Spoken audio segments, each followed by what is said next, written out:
tombol subscribe, lonceng, like, and share. Hai adik-adik, ketemu lagi bersama kakak. Nah adik-adik, kakak ingin bertanya, apakah kalian pernah bertamasa bersama keluarga kalian di puncak gunung atau di gunung? Kakak yakin pasti pernah. Nah, apabila kalian bertamasa di puncak gunung, kalian pasti pernah melihat yang ada namanya rumput, bunga, dan tumbuh-tumbuhan lain. Yang pertama kalian lihat rumput, satu rumpun, kemudian kalian datang lagi sekitar 6 bulan lagi di gunung tersebut. Nah, apa yang terjadi? Yang dulunya satu rumpun, dia akan bertambah menjadi 2 rumpun, 3 rumpun, dan malahan bisa memenuhi gunung tersebut. Nah, proses apa yang terjadi pada tumbuhan tersebut? Nah, proses tersebut yang dinamakan dengan perkembangbiakan tumbuh-tumbuhan. Nah, apa yang dimaksud dengan perkembangbiakan tumbuhan?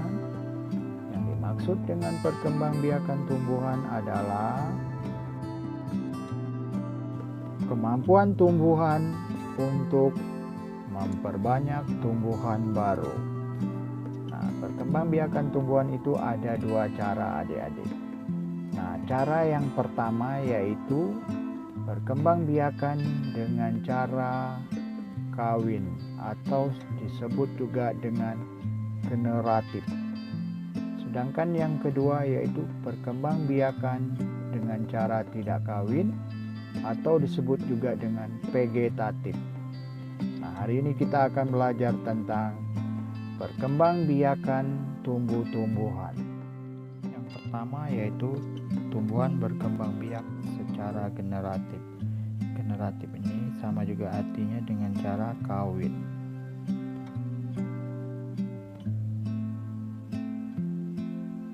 Nah, perkembangbiakan generatif pada tumbuhan adalah terjadinya tumbuhan baru yang didahului dengan penyerbukan. Artinya, perkembangbiakan secara generatif ini melalui penyerbukan.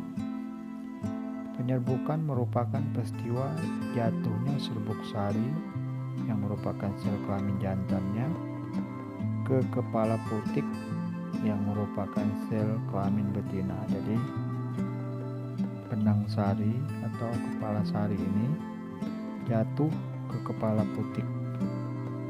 Nah, nanti mereka jatuh bertemu menuju ke bakal biji. Nah, di bakal biji inilah terjadi proses peristiwa perkembangbiakan secara kawin atau generatif. Nah, ini contoh gambar bunga yang komplit yang lengkap. Nah, setiap bunga itu memiliki bagian-bagian ini, dia termasuk bunga lengkap. Jadi semuanya ada, makanya dia disebut bunga lengkap. Contoh ini mahkota. Nah, ini mahkotanya kadang ada warna merah, biru yang kalian lihat. Kita lihat bunga itu ada warna merah, biru, kuning. Nah, itulah mahkotanya. Mahkotanya lah yang memperindah bunga. Kemudian kepala sari. Kemudian kepala sari ini ada namanya benang sari. Nah, di sini kepala putik. Kemudian ini tangkai putiknya, ini bakal biji, ini tangkai, ini dasar bunga. Kemudian kelopaknya ini hampir mirip seperti daun kecil-kecil asli bunga, tapi dia adalah kelopak, daun-daun berbeda. Nah, inilah bunga lengkap. Nah, alat perkembangbiakan tumbuhan itu adalah benang sari dan putik. Benang sari itu kelamin jantan, putik kelamin betina. Nah, perhatikan ini kakak jelaskan sedikit proses perkembangbiakan generatif pada tumbuhan. Jadi perkembangbiakan generatif atau perkawinan pada tumbuhan diawali atau dimulai dengan penyerbukan. Nah, Penyerbukan tadi sudah kakak jelaskan, yaitu jatuhnya serbuk sari ke kepala putik. Nah, setelah terjadi penyerbukan serbuk sari, tumbuh bulu serbuk sari. Jadi tubuh bulu serbuk sari ini, tubuh bulu serbuk sari menuju ruangan bakal biji. Kemudian sel kelamin jantan atau spermatozoid masuk ke ruangan bakal biji melalui bulu serbuk sari. Itu dia.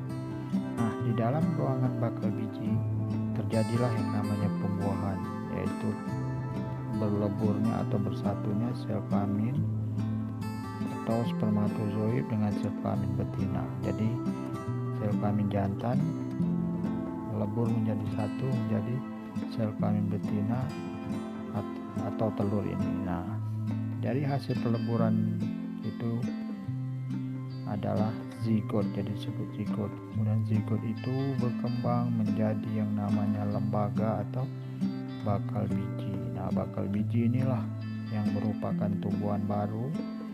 Nah, apabila kita tanam di dalam tanah, inilah yang akan menghasilkan tumbuhan baru.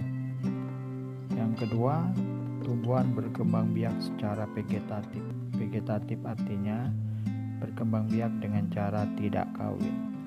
Nah, perkembangbiakan vegetatif pada tumbuhan ini terjadi atas dua bagian lagi, yaitu perkembangbiakan vegetatif alami dan vegetatif buatan. Nah, baiklah kakak jelaskan yang pertama dulu, perkembangbiakan vegetatif alami.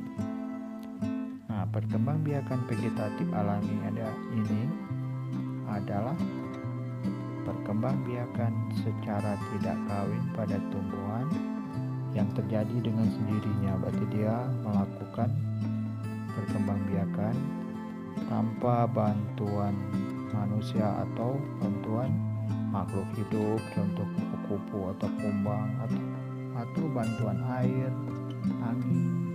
Nah, itu tidak, tapi dia sendiri melakukan perkembangbiakan.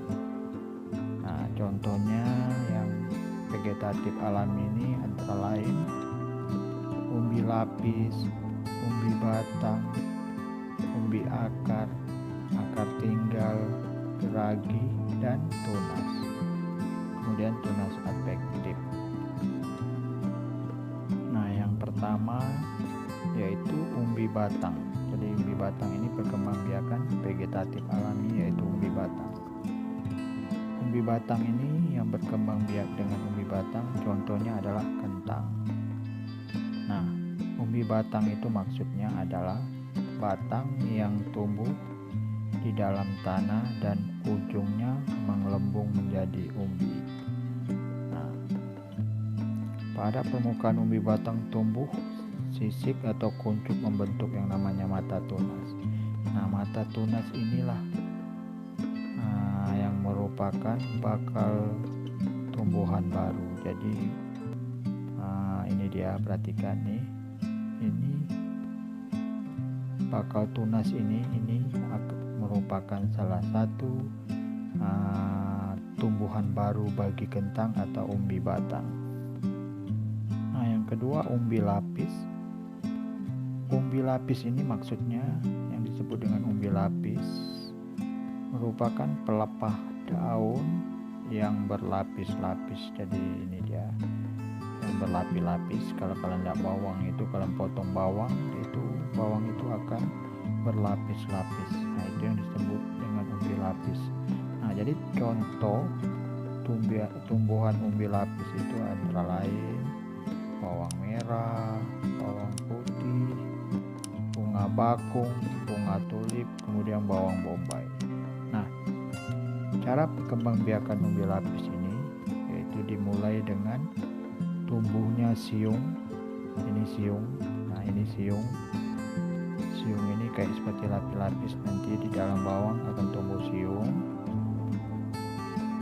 Pada tunas ketiak yang paling luar, maksudnya siung paling luar, pada awal pertumbuhannya siung mengambil makanan dari induknya. Pertama dia menumpang dulu dari induknya.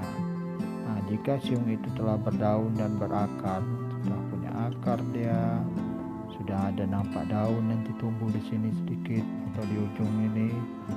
Nah, dan sehingga dia bisa membuat makanan sendiri. Nah, itulah salah satu bakal tumbuhan baru bagi umbi lapis. Jadi siap untuk ditanam dan jadilah tumbuhan baru. Nah, yang ketiga, umbi akar. Umbi akar adalah akar yang membesar berisi cadangan makanan. Jadi jika umbi akar ini ditanam bersama dengan pangkal batang, maka akan tumbuh tunas. Nah, tunas tersebut merupakan tumbuhan baru atau generasi barunya. Contohnya misalnya seperti tumbuhan dahlia, wortel, lobak, singkong. Nah, jadi wortel, lobak, dan dahlia ini kalau kita tanam, dia nanti di umbi akarnya ini akan tumbuh tumbuhan baru atau tunas baru. Nah, tunas tersebutlah merupakan tumbuhan baru. Nah, singkong memang termasuk umbi akar, namun singkong ini tidak bisa dia ditanam dengan cara seperti wortel. Kenapa? Karena dia pada tunas pangkalnya atau ada tunas pangkal batangnya tidak berfungsi sangat, sehingga singkong ini jarang bisa ditanam dengan cara sistem seperti wortel atau lobak. Nah, dia biasanya dengan perkembangbiakan bantuan manusia atau vegetatif buatan. Yang keempat, akar tinggal. Akar tinggal itu adalah batang yang seluruhnya berada dan tumbuh menjalar di permukaan tanah. Nah, contohnya misalnya tumbuhan akar tinggal kunyit, jahe, lengkuas, kencur. Nah, jadi tunas tumbuhan baru pada tumbuh dari ketiak sisik setiap buku akar tinggal. Jadi di akar tinggal ini nanti di setiap sisinya akan tumbuh tunas baru nih. Contohnya tunas baru di akar tinggal ini, misalnya contoh kunyit. Setiap kali biji kunyit itu ada sisi-sisinya akan tumbuh tunas. Nah, itu salah satunya generasi baru untuk tumbuhan akar tinggal. Nah, siap untuk ditanamkan sehingga jadi tumbuhan baru. Yang kelima adalah geragi. Nah, geragi atau stolon adalah batang yang tumbuh mendatar di permukaan tanah. Jadi batangnya tumbuh mendatar di permukaan tanah. Nah, jadi perkembangbiakannya itu dimulai dari tumbuhan baru dengan kuncup ujungnya menyentuh tanah. Jadi ini contoh misalnya tumbuhan baru. Nah, ujungnya ini menyentuh tanah, kemudian membelok ke atas. Nah, pada bagian yang menyentuh tanah ini akan tumbuh yang namanya tunas dan akar. Jadi akar tunas dia. Contoh di ujung-ujung batangnya ini menyentuh tanah, nanti akan tumbuh akar dan tunas. Nah, ini dia. Nah, ini adalah salah satu bakal tumbuhan baru. Itu yang dimaksud dengan geragi. Nah, tumbuh ini sudah bisa menjadi generasi baru. Contoh tumbuhan yang berkembang biak dengan cara geragi ini: arbe, rumput teki, dan stroberi. Nah, yang keenam, tunas. Tunas adalah tumbuhan dari batang yang terdapat di dalam tanah. Nah, jadi perkembangbiakan dengan tunas itu, tunas muda menjadi tumbuhan baru dan tumbuh di sekitar induknya. Jadi nanti di induk pohon pohon pisang ini akan tumbuh tunas-tunas ini tunas-tunas baru seperti anakannya. Nah, itu adalah generasi terbaru. Tunas-tunas ini, anakannya ini sudah bisa kita potong, kita pisahkan, kita tanam. Nah, ini generasi baru bagi tumbuhan yang berkembang biak dengan tunas. Contoh yang berkembang biak dengan tunas seperti pisang, kemudian bambu dan tebu. Nah, yang ketujuh, tunas adventip. Tunas adventip ini adalah tunas yang tumbuh tidak di ujung batang dan ketiak daun, jadi dia di pinggiran-pinggiran daun. Nah, tunas ini berkembang biaknya yaitu di pinggiran. Nah, biasanya akan tumbuh seperti anakan-anakan di pinggir-pinggir daun atau di akar, kadang-kadang ada juga. Nah, ini jadi di ujung daun ini hampir menyerupai seperti induknya, tapi dia kecil. Nah, tunas inilah atau tunas adventip inilah merupakan generasi terbaru, jadi sudah bisa dipotong, diambil, ditanam jadi tumbuhan baru. Contohnya seperti cocor bebek, sukun, cemara, dan talok atau kersen. Nah, yang B, perkembangbiakan vegetatif buatan. Jadi perkembangbiakan vegetatif buatan ini adalah perkembangbiakan secara tidak kawin pada tumbuhan yang sengaja dilakukan oleh manusia atau dengan bantuan manusia. Itu dia perkembangbiakan vegetatif buatan. Contoh misalnya mencangkuk, menempel, menyambung, mengenten, stek, dan merunduk. Nah, yang pertama yaitu mencangkuk. Mencangkuk ini adalah memperbanyak tumbuhan dengan cara memotong dahan tumbuhan induknya. Jadi mencangkuk ini hanya bisa dilakukan di dahan. Nah, tumbuhan pun yang bisa dilakukan mencangkuk ini adalah tumbuhan dikotil atau bijinya berkeping dua, misalnya jeruk, jambu, mangga, rambutan, durian. Nah, itu bisa dilakukan dengan cara mencangkuk. Nah, langkahnya seperti ini. Yang pertama ini kita cari dulu di mana dahan tumbuhan yang akan kita buat cangkuk, usahakan yang dahan yang bagus. Kemudian langkah kedua, setelah kita dapat yang pertama tadi dahannya, yang kedua kita kupas kulitnya dengan pisau. Ini dikupas kulitnya dengan pisau. Di kulitnya aja yang kita kupas. Nah, setelah seperti ini kulitnya udah terkupas, nomor 3 ini baru kita taruh di sini ini tanah hitam. Nah, kita balut dengan kantung plastik atau dengan sabut, boleh sabut kelapa. Nah, ini dia. Nah, ini kemudian kita harus siram seperti merawat tumbuhan yang hidup juga. Siram. Kemudian setelah nanti di sini tumbuh akar, sudah nampak tumbuh akar di sini. Nah, itu menandakan tumbuhan baru siap untuk ditanam. Nah, setelah itu kita potong di sini di pangkalnya. Jangan di sini, tapi di sini di pangkal bawah. Nanti kita buka kantungnya atau sabutnya, baru kita gali lubang, kita tanam. Nah, inilah cara mencangkuk.